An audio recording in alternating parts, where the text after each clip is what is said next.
Hello and welcome to the March user group for 2025. The title of this one is Optimizing Your Salesforce Investment. So we're going to talk about quite a few things today.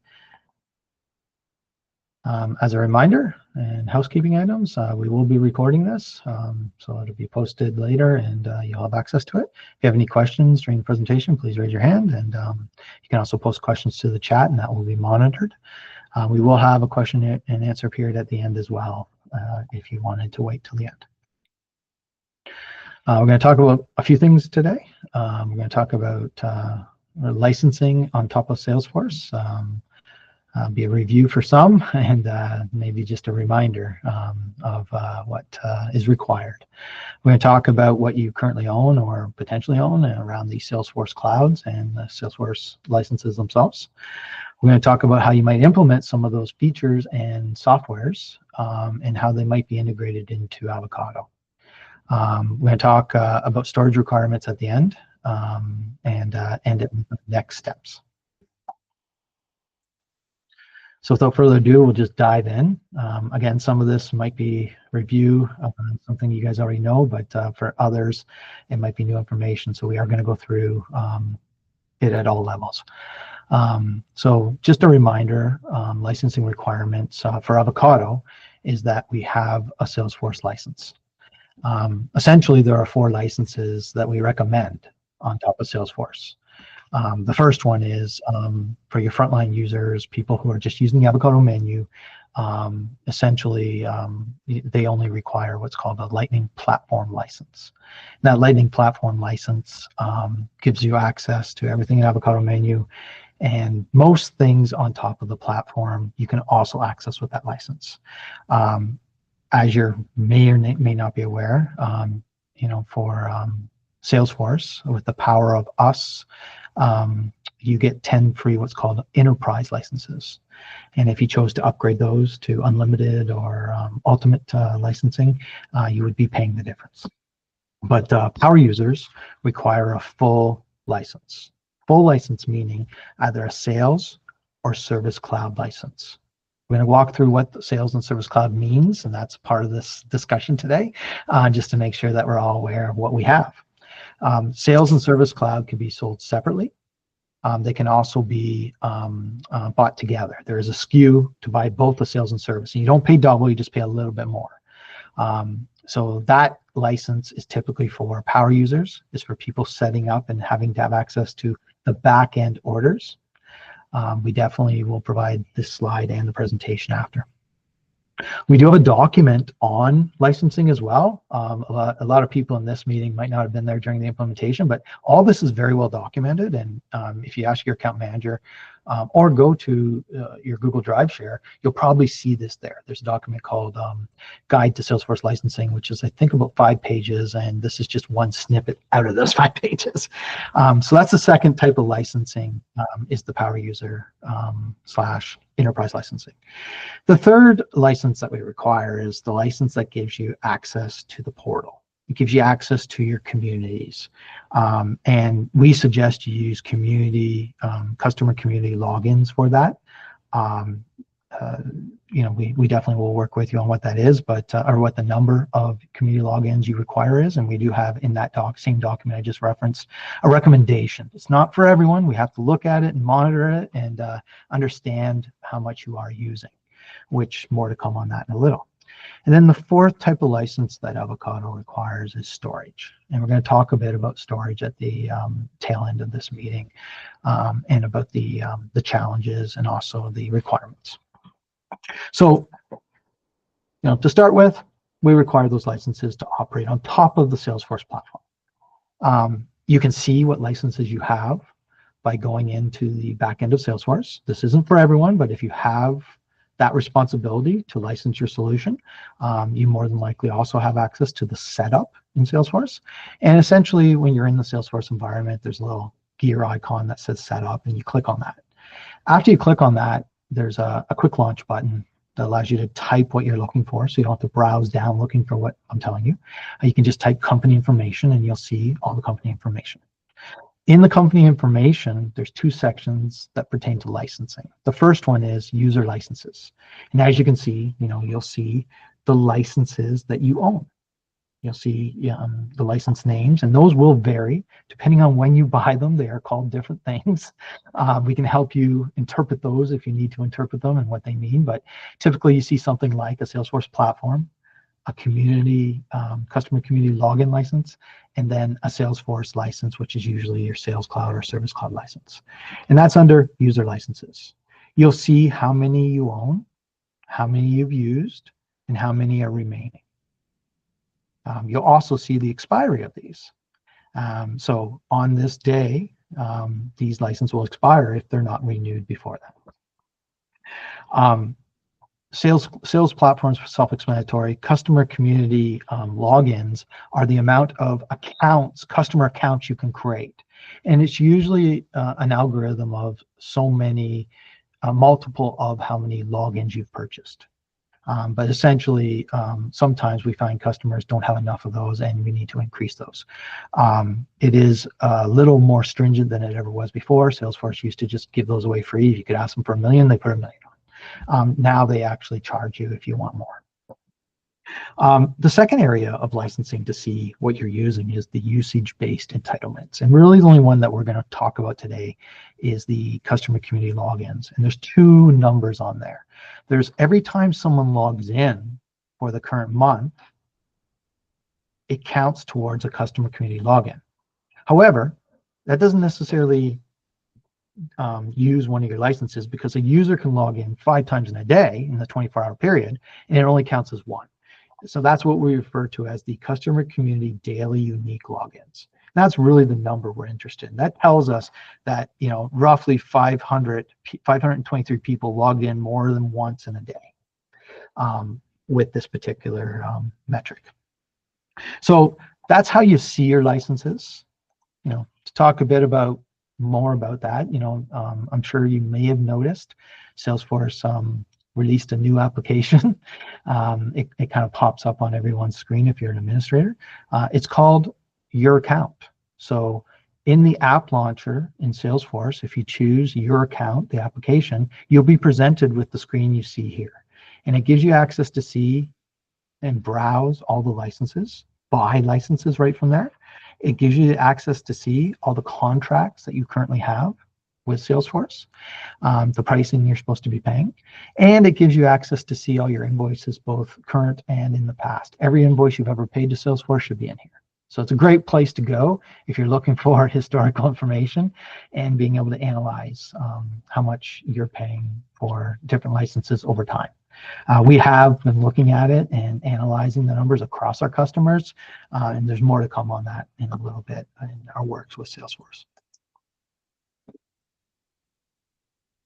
If you're looking to buy licenses or browse licenses, you'll see two tabs: Shop Available Products and Manage Your Products. So by clicking on the Manage Your Products tab, you'll be able to actually see the products that you've already purchased and have on contract, and potentially add more right from there. And it'll automatically allow you to buy those without having to go through any administration. Used to be you had to email someone to buy a Salesforce license, and that's kind of gone away now. You also see your discounted price and the product names that you've been purchasing. You'll see your contract information. That was the other tab that you saw there. And not only would you see your current contract, if you had past contracts, because you're a longtime customer, you would see all those different contracts on here. You can see the products that you have on the contract, the price, the quantity that you've agreed to pay for the contract term, and the unit price for that. And we just zeroed out these because some of them are confidential. You'll also see all the invoices on the invoice tab, and by default it shows you your created in the past year invoices, but you will see all of your invoices. For those that are in Canada, you can translate your invoices over to Canadian fees. Some people have, some people haven't. There's pros and cons to it, and we're happy to talk to you about what the pros and cons are. I think they charge a little more than what your bank might charge for the conversion, but it is a little bit of a convenience factor to convert it to Canadian. You'll see whether it was paid or not and when it was due. And again, you can export all this information too with ease. So, because you have these licenses to run Avocado, we know you own either Sales or Service Cloud. And we just wanted to make sure that everyone's aware of that in this meeting to start with. We also wanted to make sure that you're aware of what that is. So Sales Cloud is obviously focused on sales. It's one of the core offerings of Salesforce. It was one of the original offering of Salesforce. It helps you manage your sales leads, your customer relationships, and drive growth. A lot of people don't think of this type of a solution when it comes to this type of business, a recreational management or community business, but you can very much use it, to sell a $10,000 or $10 million airplane, all the way through to, a tour of your facility and hoping to sell them a membership. So you can use it for every single thing in between. It's the same flow all the way through. Doesn't matter which one you're using or what you're using it for. You can set it up and configure it very similarly. There's key capabilities like lead management, opportunity management, which is where you might have different types of opportunities. I know some of you, this is review, but for others it isn't, so I'm just going to explain it. You can have the account and contact management. You have sales forecasting in that area if you want to use that. There's obviously already pre-built Sales Cloud workflow automations that help you manage your sales team. And then built-in reports, built-in analytics, mobile access, and there is a lot of AI-powered insights that they've developed over time that are native to the Sales Cloud functionality. There's also a lot of add-ons to Sales Cloud that go beyond the native Sales Cloud solution offering. I'm not going to go into those today. We just don't have time, but we'll talk to you a bit later about how we'd be happy to have those discussions with you. The other core offering for Salesforce is something called Service Cloud, and that's really a place where you can centralize your operations around your interactions with your customers across channels. You can have your requests, your AKA cases, incidences, tickets, whatever you want to call them, all within one spot. I know some customers are using this for internal tickets across their departments, cases. Others are using it for customer requests, and some are using it for both. So it depends on where you are in your journey. Some people aren't using it at all, but I think the key message here is it's there for you to use, and we urge you to use it. So it has case management. It has omni-channel support across channels. It has some core automations about how you route calls and things like that. It has a knowledge base, a knowledge management solution that allows you to create, as you answer questions, a knowledge base and then present that to your customers. It obviously has built-in reporting and analytics. It has a lot of AI integration to help you make the right decisions. And there's a core focus with Salesforce on something called Agentforce, which I know we talked about a while ago, but it really is maturing and changing very rapidly. So it's something that we're keeping a very close eye on in both the Avocado world and in the platform world. But there is key agents they have pre-built for Service and Sales Cloud, just to be aware of that. So that's a second core offering. Most people own one or the other. There's a few of you, and I think you know who you are, that bought both. So they actually bought the SKU that has both Sales and Service Cloud for every license. There's only a few though. Most bought one or the other. In the fall of in Dreamforce, I hope you remember we mentioned that Salesforce announced something called Salesforce Foundations. And I'd like to talk to you a bit about that because it changes things slightly to where they were before with Sales and Service Cloud. Salesforce Foundations is an initiative that allows Salesforce to not develop features in each of their clouds.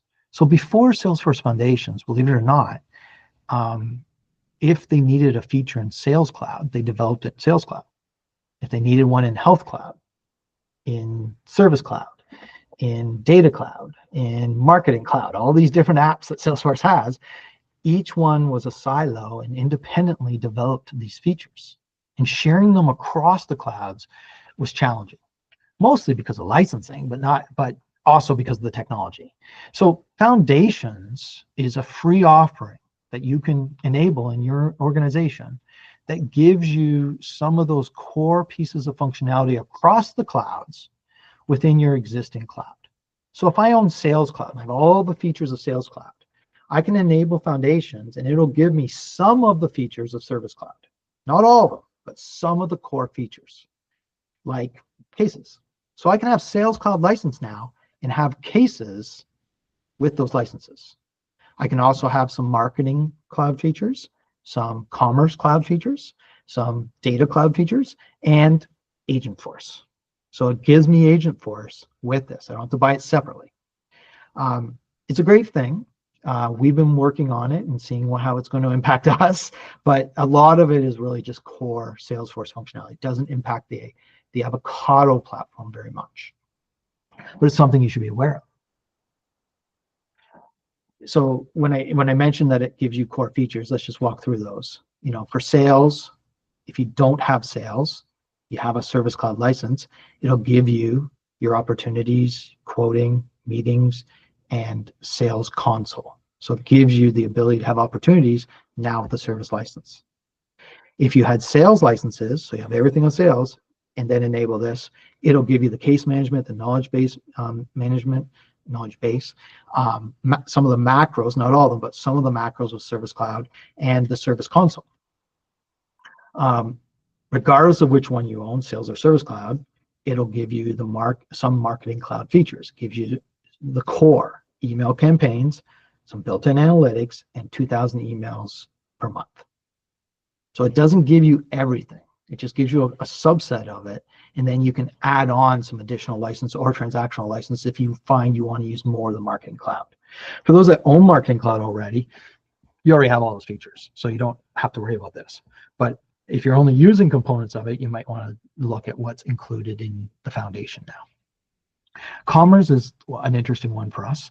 You know, Commerce Cloud, for those that aren't aware, is very robust. It's very, very deep. They don't give you everything that you need, but you know, we're not some retail outlet, right? We're not requiring all these advanced features. So Commerce Cloud gives you pay now, one storefront. So one of the challenges is if you have multiple stores you need, you're gonna have to buy Commerce Cloud. But if you only have one store that you need, then you can use Commerce Cloud now to put up an online retail store. You know, obviously Avocado does allow you to sell things, but we're not really a retail base. So for things like camp, where you're selling shirts and you know, canteen items or whatever it might be online, you know, gifts from home, this would potentially be a good option. And it does have some merchandising tools, but it's not, you know, the full cloud. Agentforce, it gives you all the agents, the ability to have agents. It gives you agents and prompt builders. It gives you 1,000 conversations. So it's full functioning from what we've seen, Agentforce. It's just, it limits it to 1,000 conversations. After that, you have to pay per conversation, which might have a huge ROI for you guys. If you're using a call center and, you know, you can automate the answer and it makes sense to automate that answer. So we have to, you know, there's a lot of ifs there. Then maybe it's you know, it makes sense ROI wise to pay for that conversation. It's the same with the leads conversions. You can, you know, you only get 1,000 and it gets you started. So it's an area that maybe we've been playing with and trying to figure out how it integrates into our system. And I think that there is some opportunity there in the future. Data Cloud, it gives you some of the features, but not all. It only gives you 10,000 segmentation credits, and that's annually, so you can use those very quickly. Then you'd have to pay for licenses on top of that. So part of the key difference with Foundation is it, you know, most of the things that you enable when you get Foundations has to be turned on. So there's very little risk. Besides two things. One, Data Cloud gets enabled by default. So you have to configure it. So we recommend that you don't just enable Foundations, that you talk to a partner to say, okay, what do I need to configure in order to do this? Or you be very careful and only enable it in a certain sandbox. So Data Cloud it's not complicated to configure, but there's a few configuration points that get turned on by default. So you just want to make sure you're aware of that. The second thing that changes automatically, and it can be changed back, but it does change automatically, is the user interface. It used to be you had the app launcher here, and you're familiar with that little wafer where you click on it to see all your apps, the whole navigation of apps changes by default. It now has an app bar across the left-hand side, and that shrinks and comes back, but that new interface gets forced. I understand you can change it back. We have not tested that yet, but I understand you can. So those are the two considerations that you want to make sure that you're aware of before you look at enabling this, because with a few clicks you can enable it. So just be aware of that. A couple of the clouds we wanted to talk about, is the nonprofit or NPSP cloud and a nonprofit cloud offering. So this is the nonprofit donation piece of Salesforce. So sure you remember from a past discussion we talked about what the difference between nonprofit cloud, nonprofit success pack and nonprofit cloud was. But essentially, there's a lot of similarities and there's a lot of changes. I'm just going to try to walk you through a few of those right now so that you're aware of these things. Nonprofit cloud, or NPSP, allows you to replace your Razor's Edge, your solutions to manage donations and your asks. NPSP is a package. It gets installed on top of Salesforce, whereas Nonprofit Cloud is now a native Salesforce app, and it uses those similar functionalities that I was trying to talk about with you with the foundation, where it's using a lot of the cross-functional systems. So they didn't recreate certain things like they did in NPSP. They literally just added those features. Some of the key features are the same. So constituent management, like managing your customers, there's no difference between these two apps. It's using the core.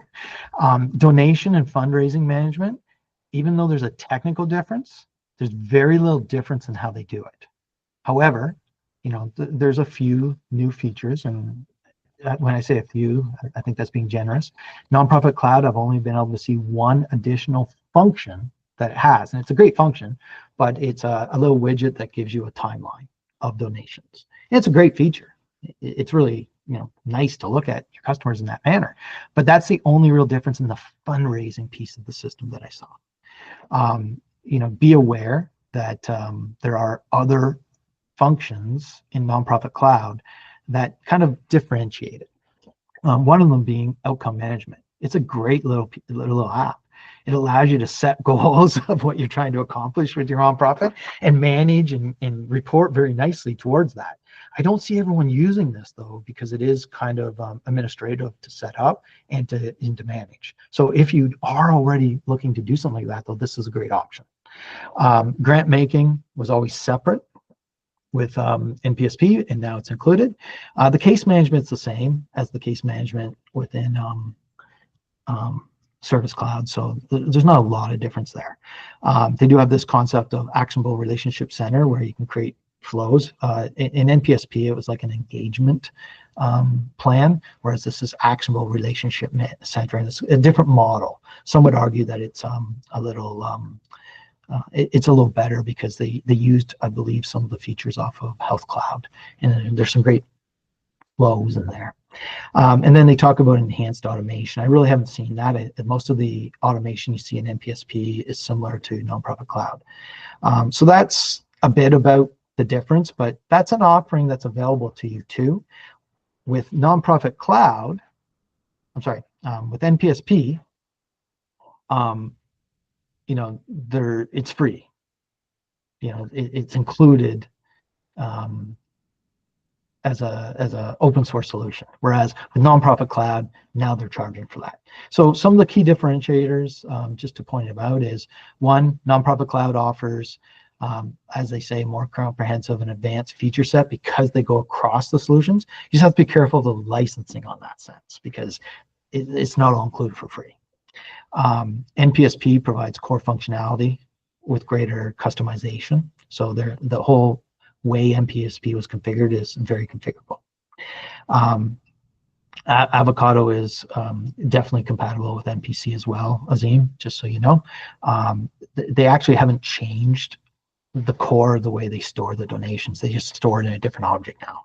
So even though right now NPSP is all within the opportunities object, with Nonprofit Cloud, there's not a lot of difference. it really just stores it in a separate object, but the core of it's very similar.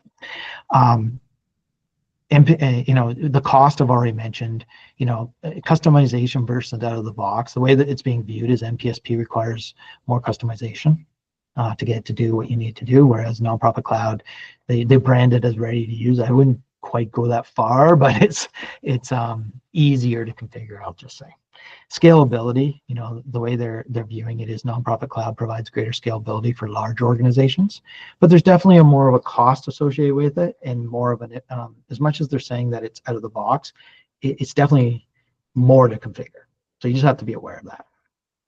So in essence, the choice depends on the size of the organization, what you're trying to accomplish, your budget, your technical capabilities. So we'll leave it at that for now, but we're very happy to have those discussions with everyone as we move forward. We're starting to see people asking on a one-by-one basis, so we thought we'd add it to this as a starting point. As with everything, we haven't gone over all the clouds. We just kind of went over some of the core. Marketing was one we probably should have talked about, but in the sake of time, we need to get through a lot today. So we wanted to just say, you have a lot of options about how you implement these solutions. You own the licenses. Option number one is definitely viable, but a lot of people don't recommend it, and that's do it yourself or self-implementation. There's a lot of resources that are available to you. There's what would they call implementation guides or worksheets for almost every cloud, and they're well maintained. They're updated as the system changes. As you know, a lot while those are still all maintained, they moved a lot of similar functionality into Trailhead, and you can now go on and take Trailheads on how to configure all these solutions. And it's just a different way of learning the same information. And then the third do-it-yourself option, obviously these are all Salesforce options. There's a lot of non-Salesforce options, but the third Salesforce option is a newer methodology, newer framework they call Go, and they haven't done it for every cloud yet, but very interested to see what the uptick is on this. Sales Cloud Go is really just an interface that allows you almost like a GUI, a wizard, to configuring the system. And it's there for most of your organizations that have Sales Cloud, and it's worth a look. I'm not saying that it's the end all be all. I personally don't like it. It's a little too surface level, but they've tried to make it so that end users can configure it, and we'll see if they succeed with that. Having said that, the same information is offered across all three of these methods with Salesforce. Everything you're seeing in Go, the initiative, you're seeing in the implementation guides as well. So very common frameworks and information. But you also have the option to hire a consultant. There's a lot of Salesforce partners out there, and including TechShare. We just wanted to put that out there. Don't think you have to use us, but there's certain benefits to using us that we just wanted to very quickly highlight. No matter what partner you go with, there's going to be different methods, most of them following the Salesforce methodologies, but there's going to be quick starts, which as we all know is only going to get you so far. It's going to give you like a boxed installation, and that may or may not work for you depending on your size and what your goals are. And then there's going to be custom or anywhere in between that, and obviously the cost ranges. Doing a quick start or a standard implementation is going to be a lot cheaper than doing a custom implementation. It's going to take a lot less effort. But we just wanted to point out that TechShare does have a lot of consultants. A lot of them aren't on the Avocado world. They operate in other areas, but they're Salesforce certified. We know how to implement most of these clouds. We'll get into that in a bit more, but we do follow the Salesforce implementation structures. The benefit that we have, which I just want to make sure I point out to, if you are thinking about a vendor, is we not only know the Salesforce way of doing things, we understand how you're using Salesforce for your core data already because we developed Avocado. So that's a big piece of this domain knowledge, and we just want to make sure we point that out. We've really focused on beefing up our consulting efforts, and urge you to talk to us. So, extending Salesforce, not just implementing these additional features, but extending Salesforce is another thing that we want to make sure we point out to you. Salesforce has Avocado has a lot of functionality. So we want to extend that functionality with standard Salesforce functionality.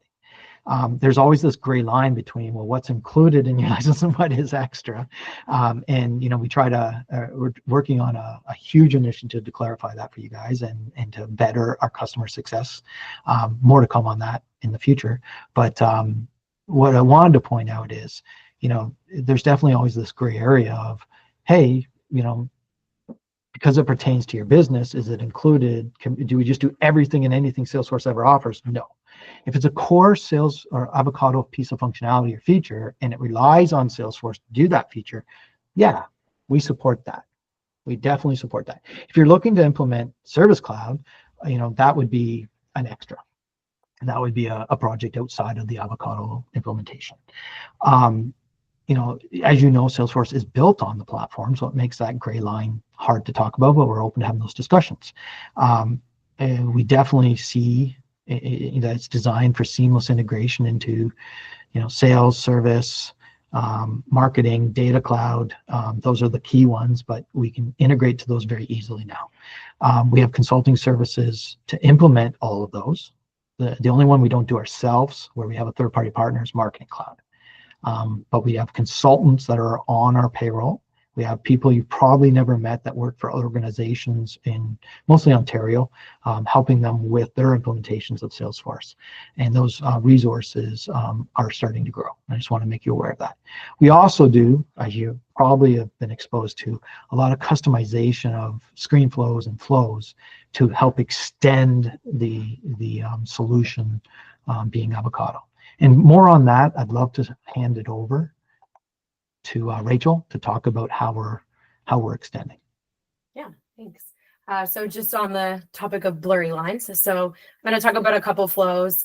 Some of these are custom flows that we've created for specific clients for specific needs that we can obviously recreate and tailor to meet your organization's needs.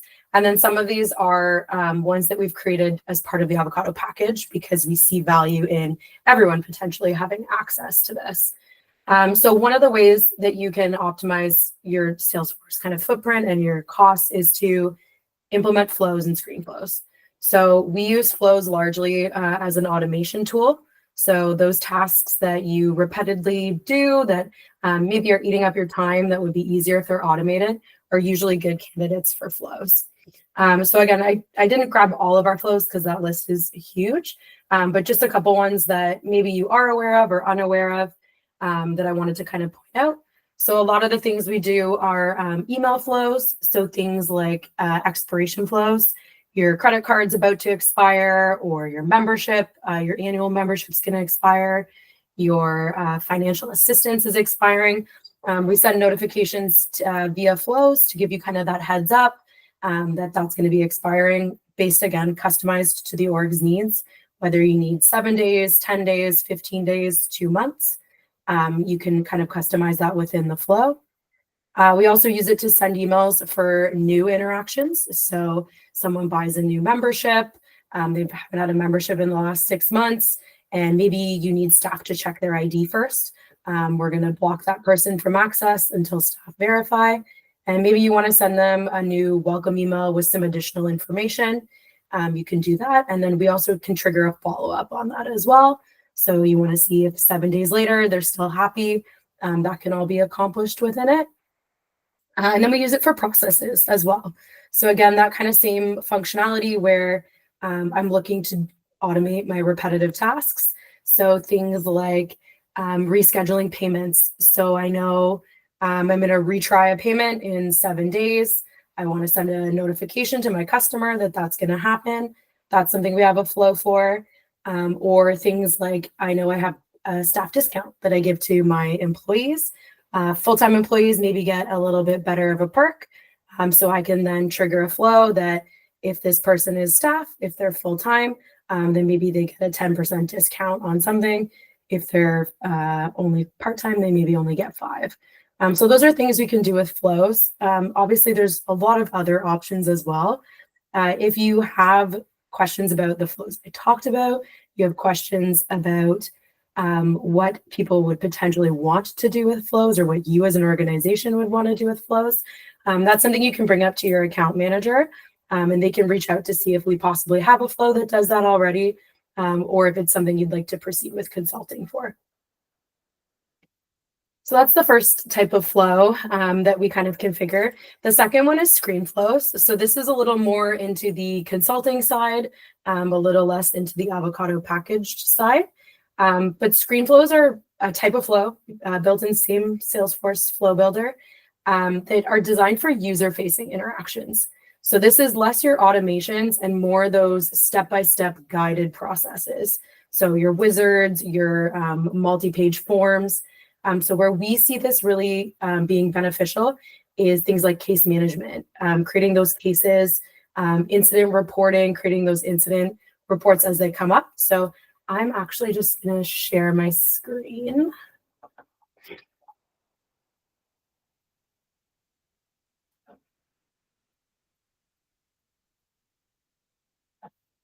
Oops, sorry, one sec.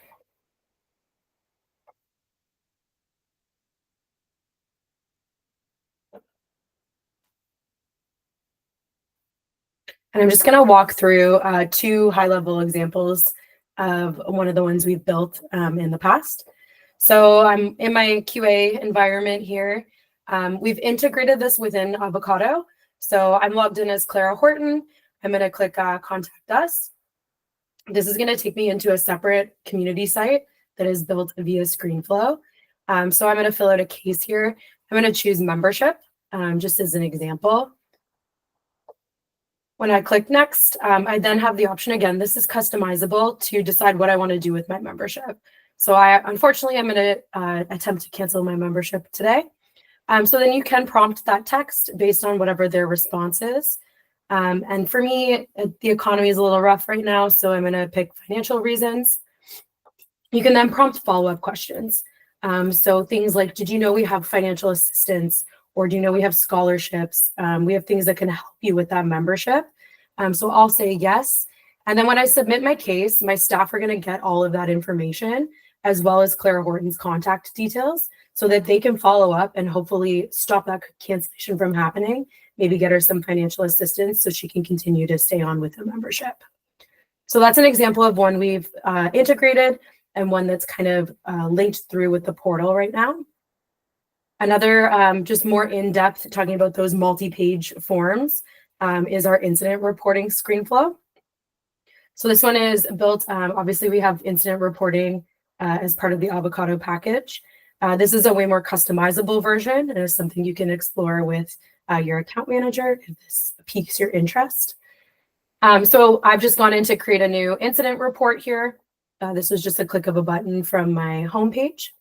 Today, we're going to do a yellow report. So we'll do minor first aid, no EMS. You can see that I've selected my incident type, as well as I have the option here if I want to update a previous report or create a new one. So I'm going to do a new one. When I click next, again, next page, more questions to answer for my incident report. We'll do the most common, and we'll say that there was a slip, trip, or a fall. We'll say it was a slip on the bathroom tile.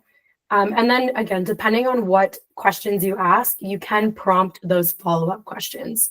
So I can say, yes, I offered first aid. However, no, they didn't want it. And then I can add that information. Or yes, they did. What's the additional information for that? Same thing with if I called EMS. What time did they arrive? Did the member leave by ambulance? And again, this can continue with whatever customizability you need to keep asking those questions that you need when you need that more information, or to keep it shorter when you don't. So then I can proceed again. You can make certain things required, proceed through that flow. This is a multi-stage, multi-step screen flow. They can be as simplistic or as complicated as you need them to be, but it is very largely customizable and something we'll work with you on. So if there is a screen flow that you're interested in maybe implementing case management or the new version of IR, again, I encourage you to reach out to your account manager and talk about what those next steps would be. Thank you, Rachel. Yeah. That's great. As you can see, it's getting more and more integrated with all these other clouds. We're very excited about where it's going. So I wanted to talk about storage for a few minutes. This is a hot topic for everyone. Storage, as you know, is a critical aspect of any system, including a Salesforce organization. Key considerations that I want to start us out with before we dive into it is that every system has storage considerations and requirements. It's not that we're going to remove the need for storage, but we're definitely focused in this particular initiative that we're about to talk about in reducing the cost. We recognize that the cost is unacceptable right now. So we're looking at how do we reduce that cost. Another consideration that we want to make sure we point out is, storage allocation is based on your licensing type. So different customers have different licensing types. Some have enterprise, some have unlimited or ultimate. And that will cause you to have different entitlements or allocation of storage. So lots to consider on storage, but I'm going to just dive in and talk about it for a minute. The first thing is, understanding your storage. You can click on your setup icon, like I mentioned before, under licensing, and in that same quick lookup option, you can type storage usage, and you'll be presented with a lot of different information. The two sections that I think are important for you to be aware of are the storage type usage and the current storage usage. So the current storage type shows you data storage, file storage, and big object storage. The one we're interested in most likely is the data storage. The data storage shows you your limit, how much you've used, and what your percentage of use is. More to come on that in a few more minutes. And then the section underneath that, where it talks about your current data storage usage, will give you every object in your system and how much storage is being used in each object. The ones that are of concern, and for most people, are the GL master, which is your financial journal. It seems to be anywhere from 30 to 50% of your storage usage. So that's one that we're going to focus on heavily. Other ones that are fairly large still are your payment schedule items, your event logs, and your payment schedule to order items objects. Those all represent a piece of the puzzle. And as you can see, if you add up just those 4 objects, it's usually a large percentage of the usage that you have. So we're going to talk about what we're going to do to address this storage issue as TechShare and Avocado. First step, that's how you see your usage. We've already looked and talked with Salesforce. We've met with many systems engineers and really come to the same conclusion almost every time. The Salesforce system engineers we talk to all start out with, oh yeah, we should be able to reduce this. And then we say, well, here's what the requirements are. Here's what our customers want us to store. And almost every time it's come back, well, yeah, there's no way of doing that besides storing the records. Okay, so we've looked at standard Salesforce offerings. So Salesforce has options. I'm not going to go over those in detail with you. I'm just going to tell you that we've looked at those options. They offer something called external objects. They offer something called big objects. Unfortunately, the licensing of these external objects, big objects, data cloud integration, equate to more than we're already paying for the storage. So it doesn't make sense. It doesn't solve our problem. Our problem isn't that we want to remove and not store items. We want it in Salesforce. Our problem is that the cost of storing it in this custom object, which is where we're currently storing it, is too great right now. So that's what we've explained to Salesforce, and I'll tell you what our approach is moving forward. We've also looked at own cloud, which is owned by Salesforce now, and they have a great archiving solution, but that doesn't solve all of our problems, and it has a licensing component to it as well, which is going to add to the cost. So keep in mind, our goal here is to make it cost justifiable to store data in Salesforce. So, in Q2 of this year, so starting in next week, we have several initiatives that are underway, and we just wanted to make you aware of them. We can't promise the outcome of them yet, but we will be able to update you after this quarter. or as we progress through it, we'll keep you updated on how we're progressing. The first initiative we have is something we're calling complete archiving. And what that means is we're going to be able to archive a complete year. So if you have 7 years of data and you want to archive the 8th year, you have 7-year requirement, you want to archive the 8th year of data, you'll be able to take complete orders as long as they're not active from 7-8 years ago, which, believe it or not, we have a lot of customers that have that, and archive those in a complete manner. Some of the considerations we're having are legal and regulatory compliance, what your business requirements are, because even though you might be able to archive it, do you want to archive it? Do you want to see that swim lesson or that money that person owed from 8 years ago, or whatever the timeline or horizon you put in place is? So we are considering that as well. We're considering the volume and the growth rate. We're considering accessibility. So even though we might be archiving, how is it accessible outside, and who has to access it? We are looking at options like not just archiving it, but creating a snapshot report on that particular account or that order where we archive the financial data. So you can still see it. It's just not there in a record format.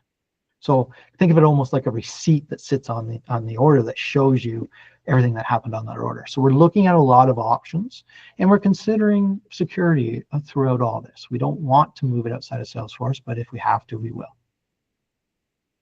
to archive it. The second initiative we have that's underway is reducing the use. How can we reduce the use? There's a few things that we can do. One of which, as an example, involves removing some objects that, they make sense to be there. We're looking at removing them because they have very little uptick. They have very little benefit to you. So we're looking to remove them. One of those would be the payment schedule to order item. You don't need to understand what that means. You just need to understand that it's not going to impact you. It's really just how you relate the payment schedule that you have on order to the order item itself. And there's other ways of doing that besides having a whole table that stores that.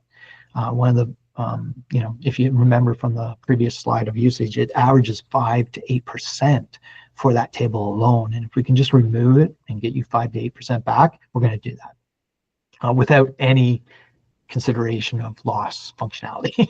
So there's initiative underway to do that as well in this quarter. It's different teams doing these different initiatives.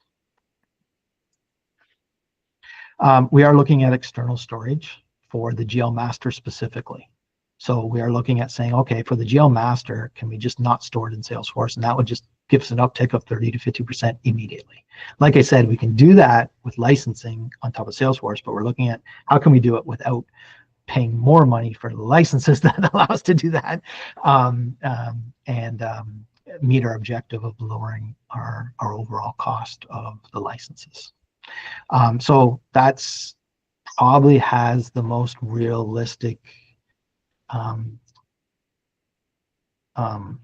benefit, a most realistic option of meeting our goals here. That's one that we're probably going to end up offering you.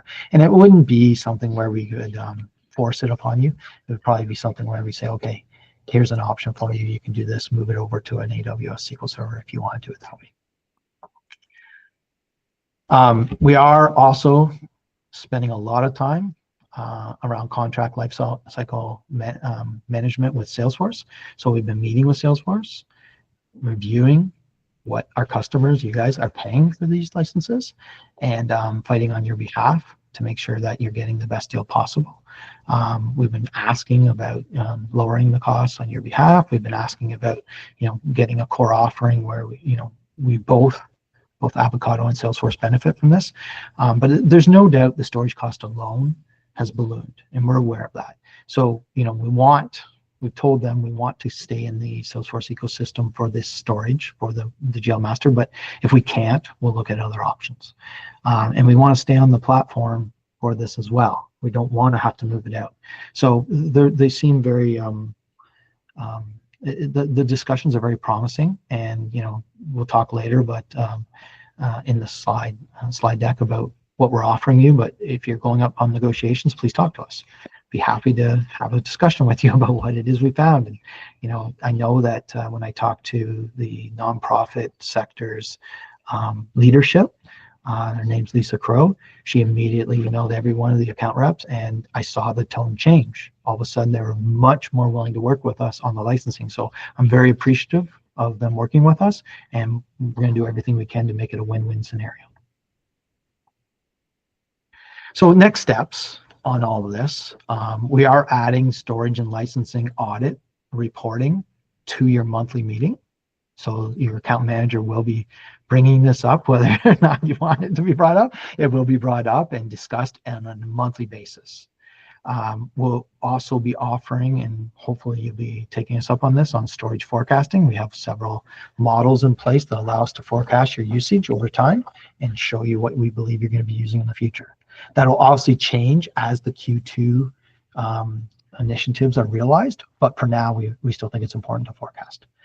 As far as the cloud offerings and our consulting offering, you know, we offer a discovery and to talk to your account manager about how we might help you utilize some of the benefits of the licenses you're already buying, because they're great benefits, and we want to make sure that you're utilizing them, and we think you are ready to utilize them. So we'd urge you, even if you are looking at a third party to help you with those, to talk to us as well. That's what we had for you today. Any questions?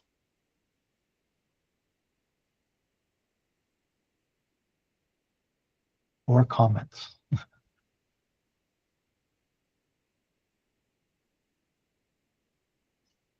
Yes, Caitlin.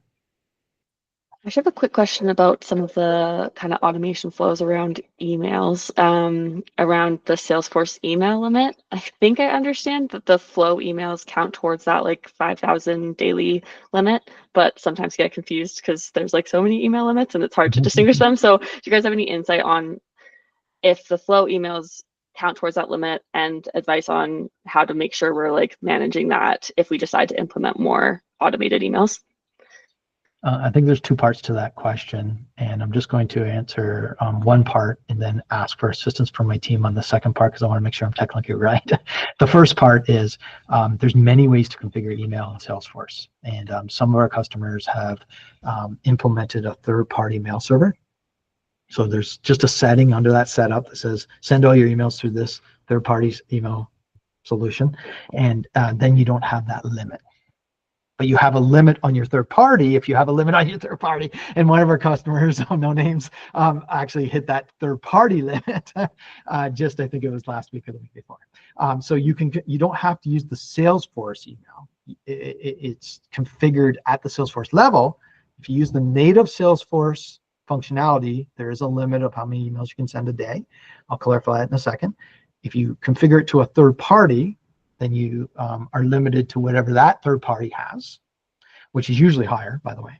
And then the third option is you can use Marketing Cloud, which has unlimited emails. I shouldn't say unlimited. You pay for the email packs.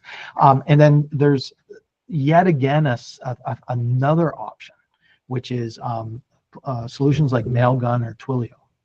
And those solutions have a lot lower cost per email. They're like sub-cent. So for example, in Mango, we both not only use the Salesforce, which allows you to connect to a third party option, but we also allow you to connect directly to Twilio Mailgun to send out. And on a flow, sending an email, you know how you select to send an email on a flow? When you install something like Mailgun or Twilio add-on, it's just selecting their option, not the Salesforce option. So it really works the same way. I'm going to just pause and say, I know there's a little bit of a gotcha with the daily limit. I remember hearing that sending it through code didn't hit that limit. Rachel, do you know more about that than I do?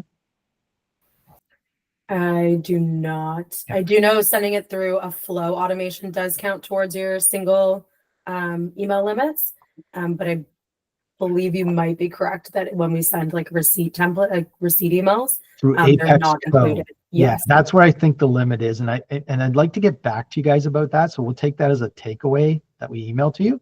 I believe it is if you do it through the Apex method, meaning code, it doesn't count. If you do it through the flow though, where you select an email, I think it does.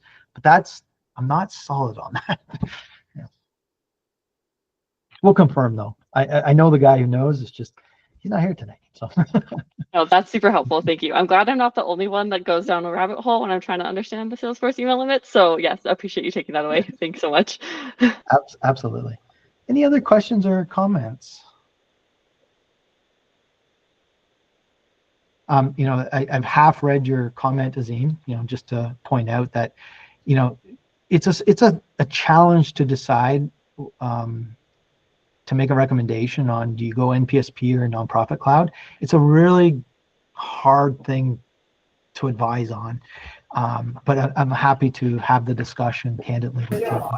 Yeah, that's great. I think, obviously I know Salesforce and how some of our account managers can operate when it comes to the way in which, what they're trying to achieve. And it just seemed like, and I just trusted this face value. They said, oh no, you can't do that. And I feel like, I don't know, maybe I could have. So, And NPC has matured a lot in 6 months, a lot. Yeah, it's still very new. Like they didn't have much about it too. It was just kind of high level. And so kind of made that choice at the time, but And no one expected it to mature as fastly as it did because no other cloud had. So it was very interesting. Because when it first came out, everyone was just like, oh yeah, it takes years for a cloud to mature, to be usable. So no one thought it was going to go as fast as it did. And it did go fast, which was interesting. They actually delivered. I'm not saying they don't deliver what they say they're going to, but a lot of times it takes a while, right?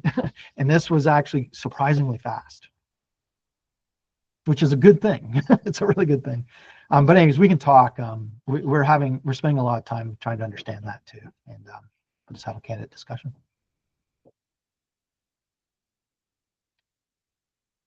Yeah, we'll definitely, get back to you about the storage cost. We're going to give a quick update in our monthly meetings. It won't be mind altering it month over month, but it'll be the journey that we're on and where we are in that journey. So we'll try to keep everyone up to date as we can.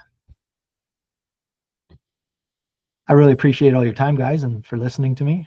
Monotone Matthew, that's what I call myself, because I definitely have one tone.